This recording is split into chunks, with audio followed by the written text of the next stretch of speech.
کہیں پیسے پڑے ملیں تو کیا کریں؟ اگر کوئی پیسے پڑے ہوئے مل جائیں تو کتنی مدت تک اعلان کیا جائے؟ کتنی مقدار پر اعلان کرنا ضروری ہے؟ محمد نواز بٹگرام سے۔ دیکھیں جتنے بھی پیسے ملیں، جب تک یقین نہ ہو، جب تک امید ہو کہ اس کا مالک مجھے مل سکتا ہے، تو اس وقت تک آپ اس کو روک کے رکھیں۔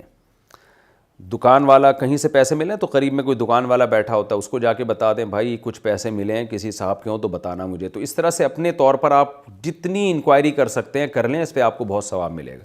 جب مایوس ہو جائیں کہ یار اب نہیں مل رہا بندہ، تو اگر غریب ہیں تو خود رکھ لیں، اور اگر غریب نہیں ہے تو جو اصل مالک ہے اس کی نیت سے صدقہ کر دیں۔ محمد نواز نے بٹگرام سے یہ مسئلہ پوچھا تھا۔ 70 سالہ عورت کے لیے عدت کا حکم۔ 70 سالہ عورت کی عدت کے لیے کیا حکام ہے؟ کیا وہ ڈاکٹر کے پاس چیک اپ کے لیے جا سکتی ہے؟ کیا وہ عدت مختصر کر سکتی ہے؟ عمران یوسف زئی: عمران صاحب، عورت چاہے 99 سال کی بھی ہوگی تو عدت اس کی اسی طرح ہے شوہر کے مرنے کے بعد جیسے جوان عورت کی عدت ہے۔ 4 مہینے 10 دن سے پہلے وہ گھر سے باہر نہیں نکل سکتی۔ تو اگر واقعی بیمار ہو گئی ہے تو چیک اپ کے لیے پہلا تو یہ ہے کہ اگر ڈاکٹر کو گھر میں بلایا جا سکتا ہے تو ڈاکٹر کو بلایا جائے، اور ڈاکٹر میں بھی لیڈی ڈاکٹر کو بلایا جا سکتا ہے، تو جینٹس کے لیے نہیں آنا جائز نہیں ہے۔ لیڈی نہیں مل رہی ہے، مشکل ہے، تو پھر جینٹ جو مرد ڈاکٹر ہے، میل ڈاکٹر ہے، وہ آ سکتا ہے۔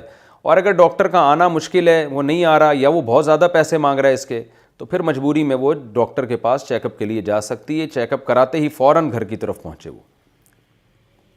فوتگی کے دن جانور ذبح کرنا، میت کی وفات کے پہلے دن جانور ذبح کرنا کیسا ہے؟ ہمارے علاقے میں بعض لوگ اس بارے میں دلائل دیتے ہیں۔ ایک دلیل یہ دیتے ہیں کہ حضرت ابو ذر غفاری رضی اللہ عنہ کی وفات پر بکری ذبح کی گئی تھی، وضاحت فرما دیں ابن امین۔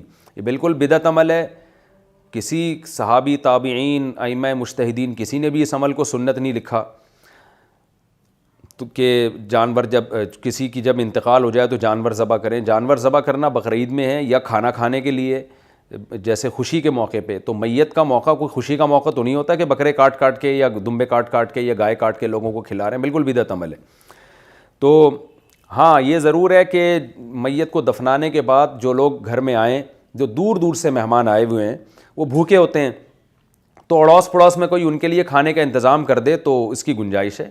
ان لوگوں کے لیے جو دور سے آئے ہوئے ہیں، جن کو ابھی گھر پہنچنے میں ٹائم لگے گا، تو ان کا پیٹ کمر سے لگ چکا ہے بھوک کی وجہ سے، تو ان کے لیے کوئی اڑوس پڑوسی، میت والے نہیں، جو اڑوس پڑوس کے لوگ ہیں وہ کھانے کا انتظام کر دیں، سادہ کھانا ہو، بہت زیادہ مرغوں مسلم نہ ہو، تو وہ انتظام کر دیں۔ تو یہ ثابت بھی ہے بعض روایات سے اور جائز بھی، اور ضرورت بھی ہے۔ ظاہر ہے وہ دور دور سے رشتہ دار ہے، وہ کہاں جائیں گے اب کھانا کھانے کے لیے، تو وہ مجبوری میں ان کو کھلایا جا سکتا ہے، لیکن کٹے کاٹنا، جانور ذبح کرنا وہ بھی نہیں ہے۔ باقی یہ جو انہوں نے کہا حضرت ابو غفاری کی وفات پر بکری ذبح کی گئی تھی، تو میرے علم میں ایسی روایت نہیں ہے۔ اگر کسی کے پاس اس کا حوالہ ہو تو مجھے بتائیں۔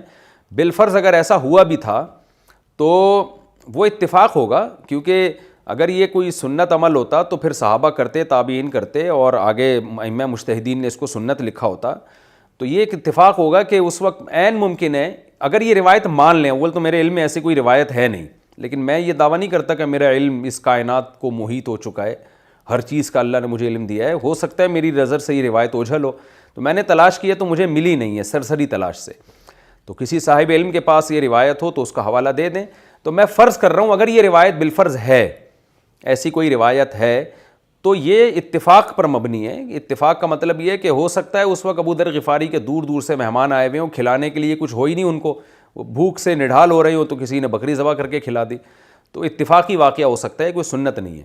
تو جس علاقے میں بھی یہ کیا جا رہا ہے تو اس کو بہتر سمجھ کے کیا جا رہا ہے تو بدعت ہے، بہتر سمجھ کے نہیں کیا جا رہا تو بھی ایک ایسی رسم ہے جس سے بدعت کی تائید ہوتی ہے، لہذا اس رسم کو فوراً ختم کر دینا چاہیے۔